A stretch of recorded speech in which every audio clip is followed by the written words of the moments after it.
మొక్కలు నాటడమే కాదు వాటి పరిరక్షణ బాధ్యత అందరిపై ఉందని స్పీకర్ చింతకాయల అయ్యన్న పాత్రుడు అన్నారు. జిల్లా కేంద్రం అనకాపల్లిలో వన మహోత్సవ కార్యక్రమానికి ఆయన ముఖ్య అతిథిగా విచ్చేశారు. కలెక్టర్ విజయ్ కృష్ణన్, ఎమ్మెల్యే కొణతాల రామకృష్ణ, సుందరపు విజయ్ కుమార్లతో జ్యోతి ప్రజ్వలన గావించిన అయ్యన్న పాత్రుడు అనంతరం మొక్కలు నాటారు. డిఎఫ్లో జగన్నాథ సింగ్తో కలిసి మొక్కలు నాటారు. విద్యార్థులతో కలిసి ప్రతిజ్ఞ చేయించారు. నేను కూడా తెలంగాణ, ఆంధ్ర రాష్ట్రం, ఉమ్మడి రాష్ట్రంలో ఫారెస్ట్ మినిస్టర్గా చేశాను. అప్పుడు చంద్రబాబు నాయుడు గారు కూడా అప్పుడు ఆ రోజుల్లో ముఖ్యమంత్రిగా ఉన్నారు. నాకు ఫారెస్ట్ మినిస్టర్గా నాకు ఇష్టపడినటువంటి సబ్జెక్ట్ ఏంటంటే మొక్కలు పెంచే కార్యక్రమం. ఆ రోజు అంతే సిస్టమేటిక్గా చేసామంటే గత 5 సంవత్సరాలు మొత్తం డిపార్ట్మెంట్ అంతా పాడు చేసేసారు. డిపార్ట్మెంటే కాదు, గవర్నమెంట్ కూడా అలా చేశారు. అవి కూడా చెప్తాను. నేను సిస్టమేటిక్గా చేసాం.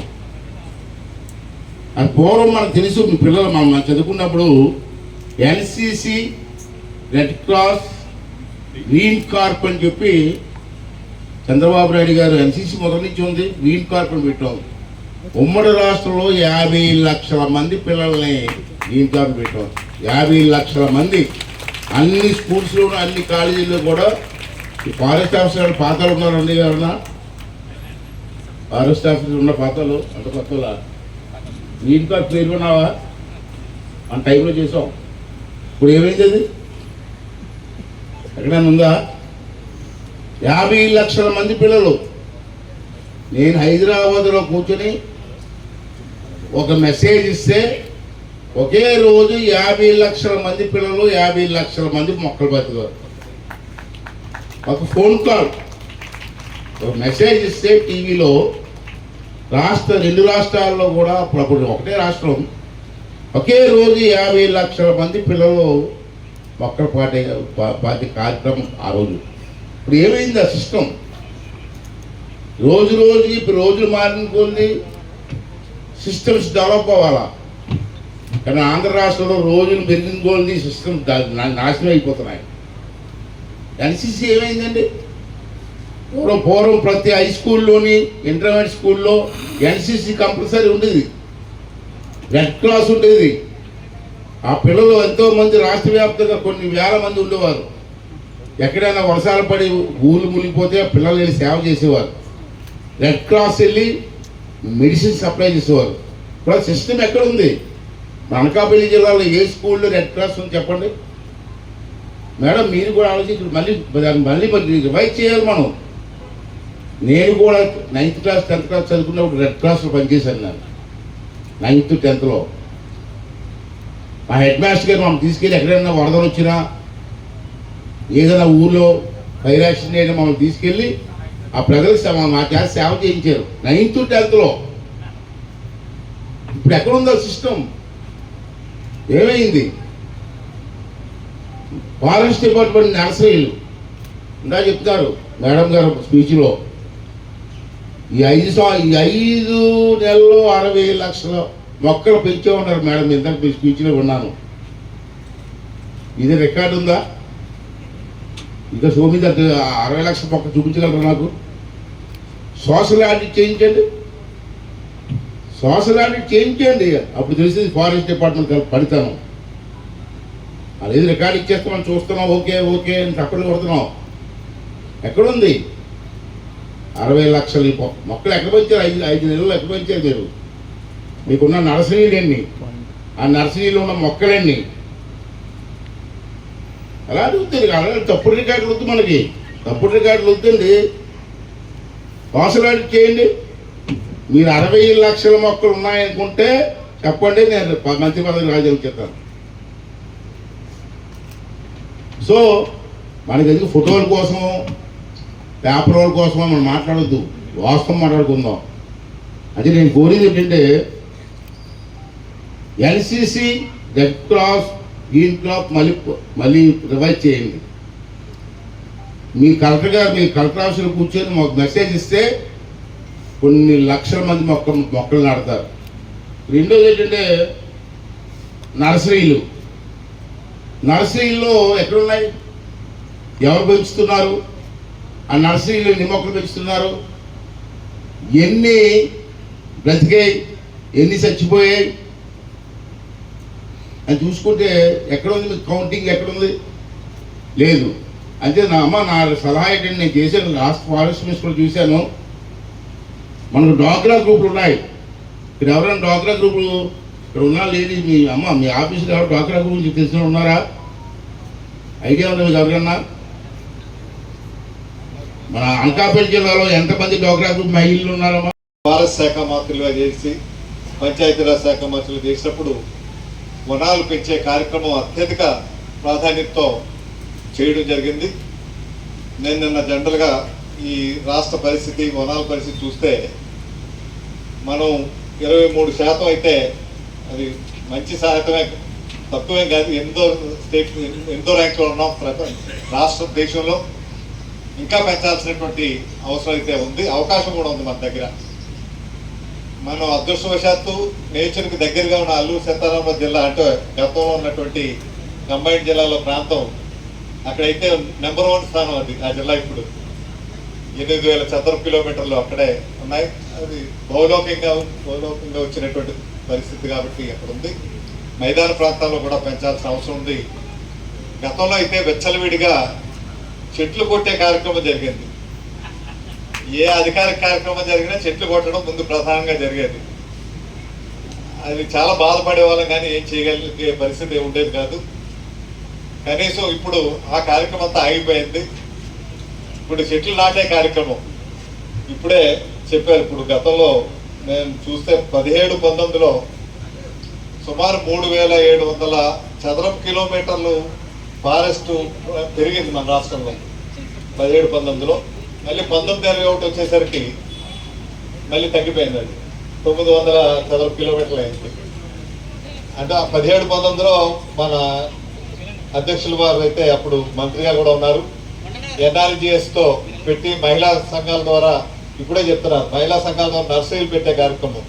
మేమేమో రేపు 2వ తారీఖు పవన్ కళ్యాణ్ గారు బర్త్డే క్లీన్ అండ్ గ్రీన్ చేయాలనుకున్నప్పుడు మొక్కల గురించి అడిగితే నర్సరీలు లేని పరిస్థితి ఉంది. ఇక్కడ నర్సరీలో మొక్కలు కూడా పెంచడం లేని చాలా నర్సరీలు మూతపడ్డాయని చెప్తున్నారు. అందువల్ల నర్సరీలు ఉంటే ముందు మొక్కలు ఉంటేనే కదా ఇవన్నీ ఉండేవి. ఇప్పుడే చెప్పారు అయ్యన్పోత్ర గారు కారులో వస్తున్నప్పుడు, మహిళా గ్రూపుల ద్వారా నర్సరీలు వాళ్ళ ద్వారా పెంపించి వాళ్ళ దగ్గర ఫారెస్ట్ వాళ్ళకు ఉంటే వాళ్ళకే ఆదాయం వస్తుంది, మనకి కూడా నాణ్యమైనటువంటి మొక్కలు వస్తాయి. కాబట్టి డిపార్ట్మెంట్ కంటే వాళ్ళు చేసే నర్సరీలు చాలా ఎఫెక్టివ్గా ఉంటాయని గతంలో చేశారు.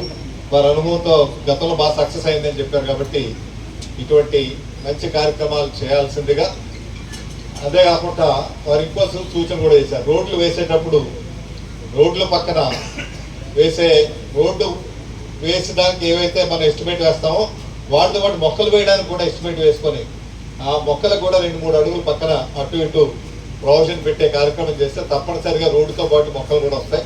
అంటే కాలువ ఎలాగ పెడుతున్నారు అట్లా మొక్కలు కూడా పెట్టే కార్యక్రమం చేయాలని మంచి ఆలోచనతో ఉన్నారు. వారు కూడా త్వరలోనే అక్కడ రాష్ట్ర స్థాయిలో ఈరోజు ఈ కార్యక్రమం ప్రతి నియోజకవర్గంలో జరిగితే బాగుండేది.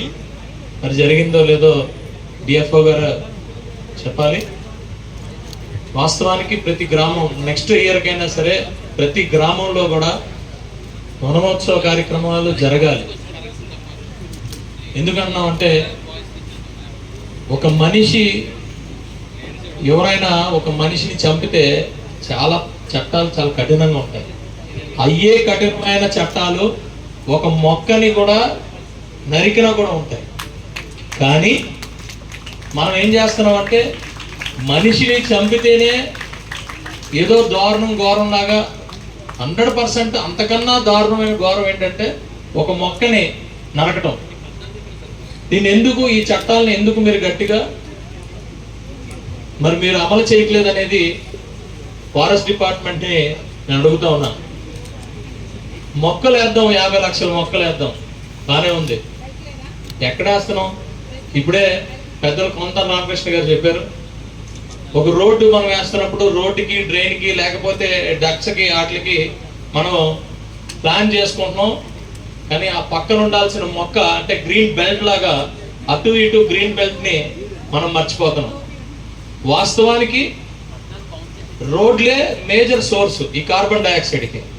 అక్కడికక్కడే మనం ఆ కార్బన్ డైఆక్సైడ్ని మనం పూర్తిగా మరి దాన్ని మినిమైజ్ చేయాలంటే ఇమీడియట్గా ఇటు అటు గ్రీన్ బెల్ట్స్ అనేది చాలా ఇంపార్టెంట్. ఆ గ్రీన్ బెల్ట్స్ కూడా ఇంకా మనం ఏం గౌరవం అంటే కోఆర్డినేషన్ మిస్సింగ్, అధికారుల మధ్యలో కోఆర్డినేషన్ మిస్సింగ్. మనం ఏంటంటే స్ఫూర్తిదాయకం, లేకపోతే ఇలా చంద్రబాబు నాయుడు గారు లేకపోతే పవన్ కళ్యాణ్ గారు లాంటి వాళ్ళు వచ్చి 50 లక్షల టార్గెట్లు పెట్టి మనం మొక్కలు వేస్తే అని చెప్పి మనం అంటున్నాం. కానీ గతంలో కూడా నేను చూసా, మొక్క వేయడమే కాదు దాన్ని సంరక్షణ చేయడానికి జియో మ్యాపింగ్ కూడా చేశారు. అయ్యన్ గారు ఉన్నప్పుడు కూడా జియో మ్యాపింగ్ చేసి పూర్తిగా ఇది చేశారు. ఇప్పుడు చూస్తే ఇష్టానుసారంగా దారుణం ఏంటంటే ఏదైతే గవర్నమెంట్ ప్రోత్సహిస్తుందో అదే గవర్నమెంట్ అధికారులు వెళ్ళి రోజు మొక్కలు కొడతారు. ఎందుకంటే కరెంటు వైర్లకు అడ్డొచ్చాయని. అదొక కార్యక్రమం ఎలక్ట్రికల్ డిపార్ట్మెంట్లో. ఇది కోఆర్డినేషన్ మిస్సింగ్. వాస్తవానికి నేను ఇలా అంటున్నానని కాంట్రవర్సీ అయితే కాదు, కానీ ఒక మనిషి చచ్చిపోతే ఇబ్బంది ఉంటుందో లేదో తెలియదు, కానీ ఒక మొక్క చచ్చిపోతే చాలా మంది మొత్తం ఈ భూమికే చాలా ఇబ్బంది అనేది మనం గ్రహించి వాటి మీద పూర్తిగా కాన్సన్ట్రేట్ చేయాలనేది కూడా చేసాం. మేము కోరుకుంటున్నా. అదేవిధంగా నాకు అనకాపల్లి అచ్యుతాపురం రోడ్డు గురించి నేను ఎన్నోసార్లు మాట్లాడినప్పుడు చాలా వృక్ష సంపద ఉంది. దయచేసి ఫారెస్ట్ వాళ్ళు, నేను ఇక్కడి నుంచి కోరుకునేది ఏంటంటే అది రేపు మాపు ఎక్స్పాన్షన్కి వెళ్తున్నాం, అది ఎక్స్టెండ్ చేస్తాం. అక్కడ ఏదైతే వృక్ష సంపద ఉందో చేయడంలో చాలా సంతోషం మా అందరికీ. ఈ అవకాశంలో 1 or 2 things about the district I would like to highlight. ఒకటి, అన్ని జిల్లాకి 50 లక్షల మొక్కలు నాటాలి ఒక సంవత్సరంలోనే టార్గెట్ ఇచ్చినప్పుడు మన ఫారెస్ట్రీ డిపార్ట్మెంట్ మన జిల్లాలో ఇప్పుడు దాకా 60 లక్షలు మొక్కలు నాటారు ఇంకా 5 monthsలోనే. So I'm very happy and proud of forestry department. ఇచ్చిన టార్గెట్ కంటే ఎక్కువ చేశారు. ఇంకా మనకి టైం ఉంది, అనదర్ 6 months ఉన్నాయి. ఇంకా ఒక 60 లక్షలు వీళ్ళు నాటుతారని నమ్ముతున్నాను. అలాగే సార్ చెప్పినట్టు పిల్లలు స్కూల్లో చేసి ఉంటే బాగుంటుంది.